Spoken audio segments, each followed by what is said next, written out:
রাজশাহী শাহ মখদুম মেডিকেলে শিক্ষার্থীদের উপর হামলার ঘটনায় মামলা, আটক 2। কক্সবাজার সৈকতে পর্যটকের ভিড় বাড়ছে, করোনার ঝুঁকি, মানা হচ্ছে না কোনো নির্দেশনা। তেহরানে সন্ত্রাসীদের গুপ্ত হামলা, ইরানের শীর্ষ পরমাণু বিজ্ঞানী মোহসিন খুন।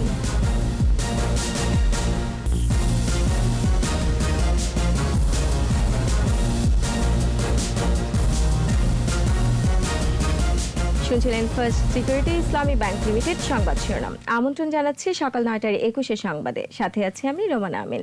দর্শক, 21 টেলিভিশনের সংবাদ একই সাথে সরাসরি দেখতে পাবেন আমাদের ফেসবুক পেজ www.facebook.com/2124 অনলাইনে। রাজশাহীর বেসরকারি শাহ মখদুম মেডিকেল কলেজে শিক্ষার্থীদের উপর হামলার ঘটনায় মামলা হয়েছে। এতে 8 জনের নাম উল্লেখ করে 20 জনকে আসামি করা হয়েছে।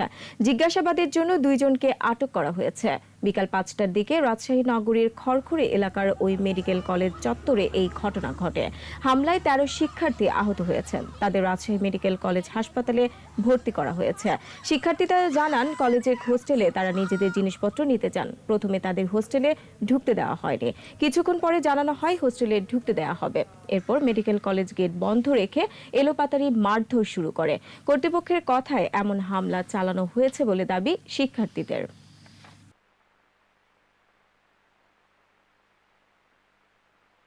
পাশ দিয়ে রড দিয়ে মারছে।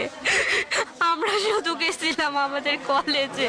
আমরা জাস্ট ভেতরের দিকে গেছি, যে বয়েজ হোস্টেলটা জাস্ট পার করেছি। আমাদের সামনে থেকে এবং পেছন থেকে একসাথে বাঁশ দিয়ে মারা শুরু করেছে, ধরা এমডির ভাই, তারপরে যেখানকে খালারা ছিল সবাই মিলে মারা শুরু করছে আমাদের। করোনা প্রসঙ্গ। করোনা মহামারীতে ঘরবন্দি থাকতে থাকতে হাঁপিয়ে ওঠা অনেকেই কিছুটা স্বস্তি খুঁজতে ছুটছেন কক্সবাজারে। সৈকতে পর্যটকের ভিড় বাড়ায় বাড়ছে করোনার ঝুঁকিও। পর্যটকদের বড় অংশই মানছেন না কোনো নির্দেশনা। তপু শাহিনের তোলা ছবিতে আরো জানাচ্ছেন জসিম জুয়েল।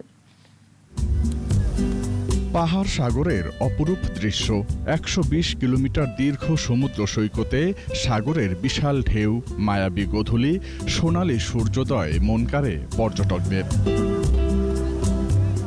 তাই তো কক্সবাজার ছুটে যান পর্যটকরা। করোনা মহামারীতে হাঁপিয়ে ওঠা অনেকেই এখন ছুটছেন কক্সবাজার। ভিড় বাড়ছে সৈকতে, সেই সাথে বাড়ছে করোনা সংক্রমণের ঝুঁকি।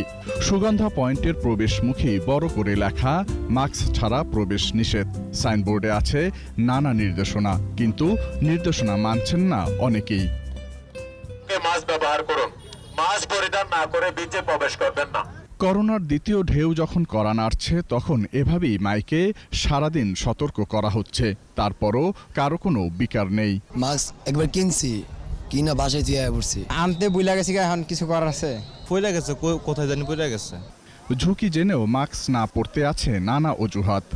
সরি, মাস্ক ছিল, যে করে ফেলছি, খুলে ফেলছি ছবি তোলার জন্য। মাস্ক পরাই ছিল, ছবি তোলার জন্য খুলছিলাম। টুরিস্ট পুলিশ সচেতন করার চেষ্টা করলেও কাজের কাজ কিছুই হচ্ছে না। এ অবস্থায় স্বাস্থ্যবিধি মানতে আরও কঠোর হওয়ার কথা ভাবছেন তারা। আমাদের কাজ হচ্ছিল তাদেরকে সচেতন করা, তাদেরকে বলা। এখন এরপরে যদি না হয় তাহলে সেগুলিতে আইনগত ব্যবস্থায় আমাদের আগাতে হবে। তো এই বিষয়টাকে আমরা আরেকটু চেষ্টা করে দেখি কতদূর করতে পারি। যদি না পারি তাহলে তখন তো আমরা আইনে যাবই। সচেতন না হলে আরও বড় সংকটের আশঙ্কা প্রশাসনের।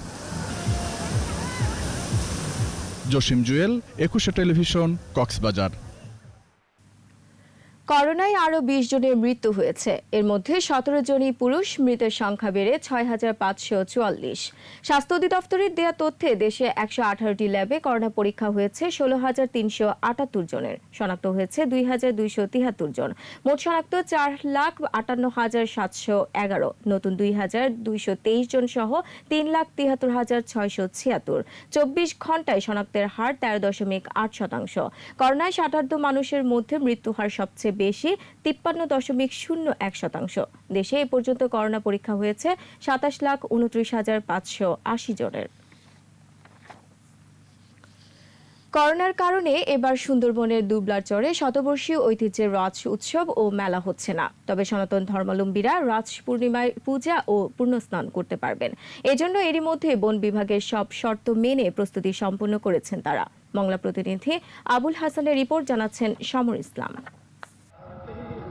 দক্ষিণাঞ্চলের জনমানুষের কাছে আকর্ষণীয় উৎসবের নাম সুন্দরবনের দুবলার চরের আলোর কোলে রাসমেলা।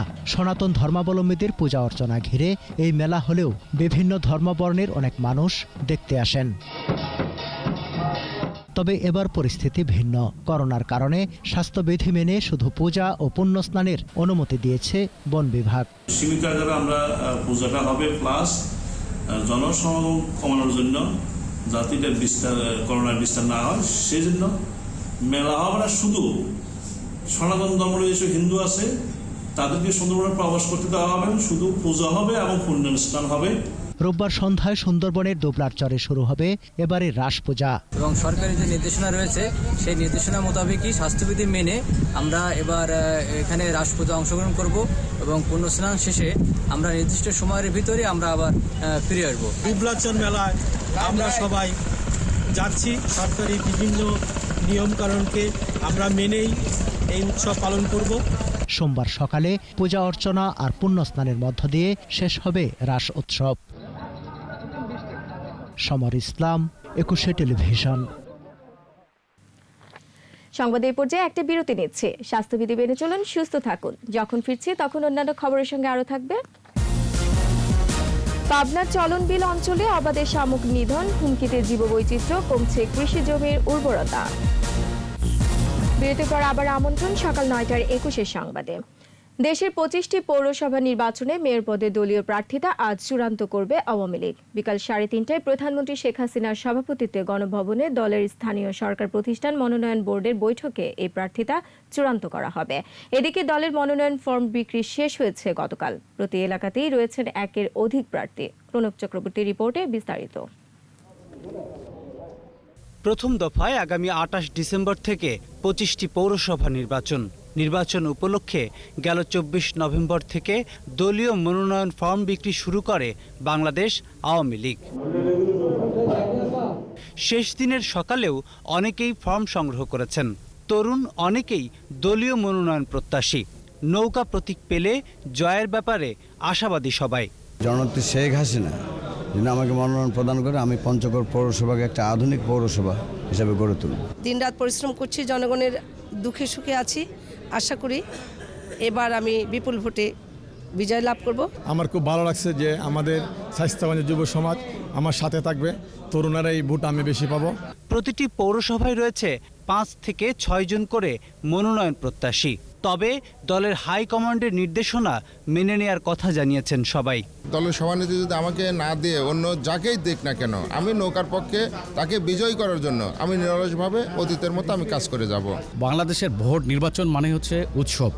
আমি মনে করি যে এই উৎসবটা আমরা সকলেই স্বাস্থ্যবিধি মেনে চলার জন্য আমরা চেষ্টা করব। তফসিল অনুযায়ী মনোনয়ন দাখিলের শেষ তারিখ 1 ডিসেম্বর, যাচাই বাছাই 3 ডিসেম্বর এবং প্রার্থিতা প্রত্যাহারের শেষ দিন 10 ডিসেম্বর। শনিবার গণভবনে দলীয় সভাপতি ও প্রধানমন্ত্রী শেখ হাসিনার উপস্থিতিতে স্থানীয় সরকার মনোনয়ন বোর্ডের সভায় প্রার্থিতা চূড়ান্ত করা হবে। প্রণব চক্রবর্তী, 21 টেলিভিশন, ঢাকা। পাবনার চলনবিল অঞ্চলে চলছে শামুক নিধনের মহোৎসব। এক শ্রেণীর অসাধু ব্যবসায়ী শামুক কিনে বিক্রি করে ফায়দা লুটছে। প্রতিদিন কয়েকশো বস্তা শামুক ট্রাকে করে চলে যাচ্ছে খুলনা, বাগেরহাট, সাতক্ষীরা অঞ্চলের চিংড়ি ঘেরে।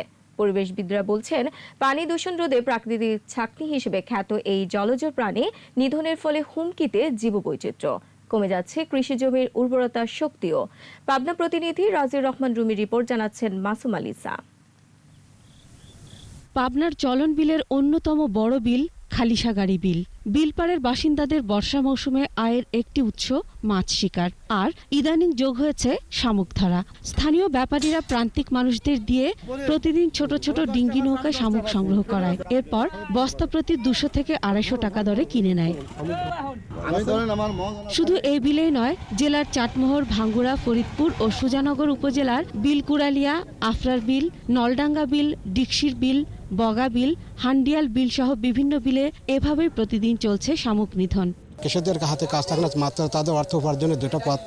একটি হচ্ছে এই নৌকা ভোট যোগে শামুক করানো, আর একটা হচ্ছে মাছ ধরা। কাজ কাম নাই, মাঠ ফাঁকা তাই কুড়ে আমরা এই ধরেন দেই, আমাদের ব্যাপারী আছে এর কাছে দেই, ব্যাপারী চলে যায়। স্থানীয় ব্যাপারীরা প্রতিদিন বিলপাড়ের মানুষের কাছ থেকে শামুক কেনে, পরে বিক্রি করে বড় ব্যাপারীদের কাছে। আজ 10 বছর ধরেন এই ব্যবসার সাথে জড়িত, ধরেন কোটি কোটি টাকার ব্যবসায় হচ্ছে। বিভিন্ন বিলে থেকে সংগ্রহ করা হয়, এটা পরিবেশবিদ ও কৃষি কর্মকর্তা বলছেন, শামুক নিধনের ফলে পানির জীববৈচিত্র্য হুমকির মুখে। পোলট্রি ফিড এবং ফিশ ফিড তৈরি করার জন্য কিছু বাণিজ্যিক প্রতিষ্ঠান লোক নিয়োগ করে তারা এই জলাশয়গুলোর জীববৈচিত্র্য নিঃশেষের একটা খেলায় মেতে চলেছে। এটা আসলে আমাদের জমির উর্বরতা শক্তি কমে যাচ্ছে, তো এটা আসলে মনে হয় বন্ধ হওয়া দরকার। বন্ধ হলে পরে জীববৈচিত্র্য রক্ষা পাবে এবং আমাদের প্রাকৃতিক ভারসাম্য সেটা রক্ষা পাবে।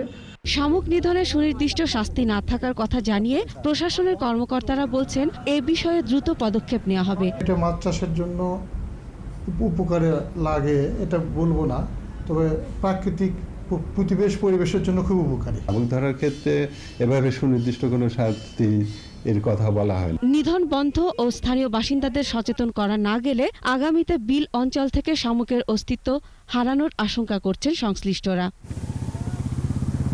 Masuma Lisa, 21 television.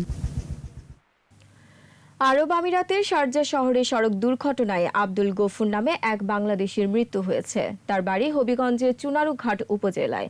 শুক্রবার বাংলাদেশ সময় সন্ধ্যা 7টার দিকে এই দুর্ঘটনা ঘটে। স্থানীয় সূত্রে জানা গেছে, আব্দুল গফুর শারজাহ শহরের বাসা থেকে বের হয়ে দোকানে যাচ্ছিলেন। পথে একটি দ্রুতগতির গাড়ির ধাক্কায় তিনি মারা যান। নিহতের ভাই আব্দুল সাত্তার জানান, প্রায় 30 বছর ধরে শারজাহ শহরে থাকেন আব্দুল গফুর। 2.5 বছর আগে তিনি ছুটিতে এসেছিলেন। আগামী 15 দিনের মধ্যে আবার ছুটিতে আসার কথা ছিল। তার স্ত্রী, 2 মেয়ে ও 1 ছেলে রয়েছে। আর এরই সাথে শেষ করছি সকাল 9টার 21 সংবাদ। যাবার আগে ফার্স্ট সিকিউরিটি ইসলামী ব্যাংক লিমিটেড সংবাদ শিরোনামগুলো আরও একবার। রাজশাহীর শাহ মখদুম মেডিকেলে শিক্ষার্থীদের উপর হামলার ঘটনায় মামলা, আটক 2। কক্সবাজার সৈকতে পর্যটকের ভিড় বাড়ছে, করোনার ঝুঁকি, মানা হচ্ছে না কোনো নির্দেশনা। তেহরানে সন্ত্রাসীদের গুপ্ত হামলা, ইরানের শীর্ষ পরমাণু বিজ্ঞানী মোহসিন খুন।